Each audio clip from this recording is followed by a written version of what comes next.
Selepas kecundang dalam beberapa siri perlawanan aksi Liga Super, Kelantan FC sememangnya memerlukan nafas baharu dalam pasukan mereka. Selain itu, pasukan yang baru menyertai divisyen teratas bola sepak tempatan pada musim ini juga dilihat hanya mampu menduduki tangga ke-13 carta Liga Super.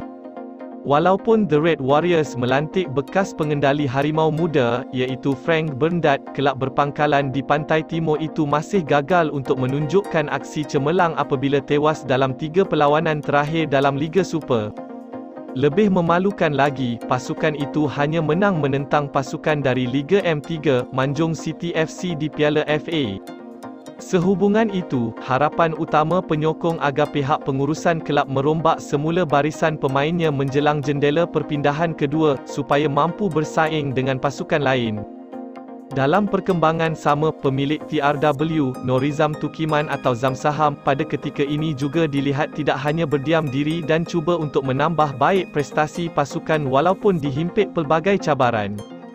Antara langkah yang dibuat, termasuk mengadakan pertemuan dengan pemilik Johor Darul Takzim, Tunku Mahkota Johor, Tunku Ismail Idris Sultan Ibrahim, untuk membincangkan masa depan pasukan.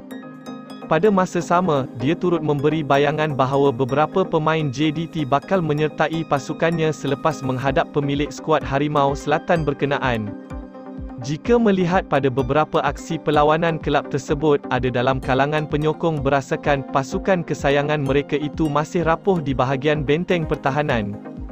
Penyokong TRW memberi bayangan ada kemungkinan pemain yang bakal dipinjamkan ialah bekas pemain JDT yang pernah menyarungkan jersey pasukan kebangsaan. Melihat kepada statusnya itu, besar kemungkinan 3 pemain ini akan dipinjamkan ke Kelantan FC menjelang perpindahan jendela kedua nanti. Pertama, Syahrul Saad, pemain kebangsaan. Syahrul Saad dilihat sebagai calon terbaik untuk dipinjamkan ke TRW memandangkan dia lebih kerap diturunkan sebagai pemain gantian pada ketika ini. Selain itu, Syahrul juga bagai sudah kehilangan tempat dalam pasukan memandangkan tempatnya lebih banyak digantikan dengan pemain muda, Feroz Baharudin.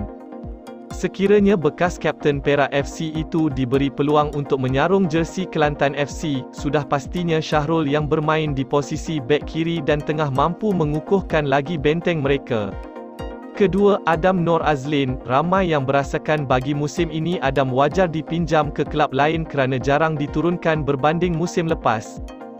Jika Syahrul membantu skuad senior, Adam pula beraksi dengan skuad kedua Harimau Selatan dengan membantu di bahagian pertahanan. Pemain berusia 27 tahun itu telah bersama skuad JDT sejak 2018 lagi, namun jarang menjadi pemain kesebelasan utama Harimau Selatan dan hanya membuat 58 penampilan setakat ini.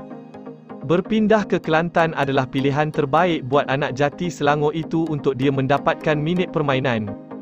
Dan ketiga, S. Kunanlan. Seperti Syahrul, Kunanlan juga merupakan pemain berpengalaman dalam Liga Malaysia, dan dia boleh membantu bahagian tengah pasukan Kelantan FC dengan bertindak sebagai arkitek.